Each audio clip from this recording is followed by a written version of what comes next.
నమస్తే అండి, నేను doctor Krishnapriya from Radiance Hair Transplant Centre. Welcome to Empower Health desk.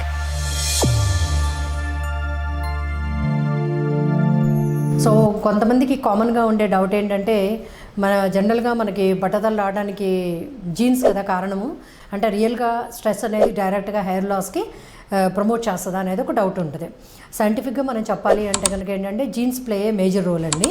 ఎందుకంటే అది మెటర్నల్ ఆర్ పెటర్నల్ జీన్స్ వల్లే మనకి హెయిర్ లాస్ అనేది మేల్ ప్యాటర్న్ బాల్నెస్ అట్లీస్ట్ టిపికల్గా వస్తూ ఉంటుంది.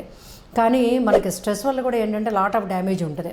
అది 3 రకాలుగా జరగచ్చు. అంటే ఇండైరెక్ట్ ఫ్యాక్టరే ప్రాక్టికల్గా స్ట్రెస్ అనేది. సో మనకి బాగా స్ట్రెస్ ఎక్కువైనప్పుడు ఏంటంటే టిలోజన్ ఎఫ్లూయం అంటాం. అంటే లాట్ ఆఫ్ హెయిర్ ఫాల్ అనేది ఓవర్ నైట్లో జరిగే అవకాశం ఉంటుంది. ఈవెన్ ఒక వెరీ షార్ట్ డ్యూరేషన్లో ఈవెన్ పర్ డే మనకి 100 to 1000 హెయిర్స్ కూడా ఫాల్ అయ్యే ఛాన్సెస్ ఉంటాయి. దాన్ని మనం టిలోజన్ ఎఫ్లూయం అంటాం.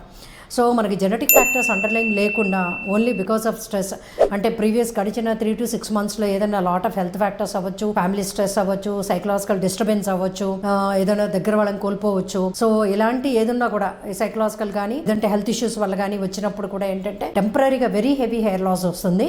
బట్ ఏంటంటే ఇది రికవర్ అవడానికి కూడా 100% ఛాన్సెస్ ఉంటాయి. ఎందు గురించి అంటే ఇది టెంపరీ ఫినామినన్. సో దీనికి సంబంధించి ఏంటంటే సైకలాజికల్ కౌన్సిలింగ్ కానీ సపోర్ట్ కానీ మనం ఇవ్వగలగాలి. సెకండ్ ఫ్యాక్టర్ అలాగే స్ట్రెస్ డైరెక్ట్గా కాజ్ చేసేది ఏంటంటే మనం పెయిన్ కొరుకుడు అంటాం, అలోపేషియా ఎరేటా. సో ఇందులో కూడా ఏంటంటే ఓవర్ నైట్ ఒక్కోసారి మనకి ఏంటంటే లాట్ ఆఫ్ హెయిర్ లాస్ జరుగుతూ ఉంటుంది. ప్యాచెస్ లాగా హెయిర్ ఫాల్ అవుతూ ఉంటుంది. అంటే అలోపేషియా ఎరేటా అనేది ఏంటంటే ఆటోఇమ్యూన్ కండిషన్.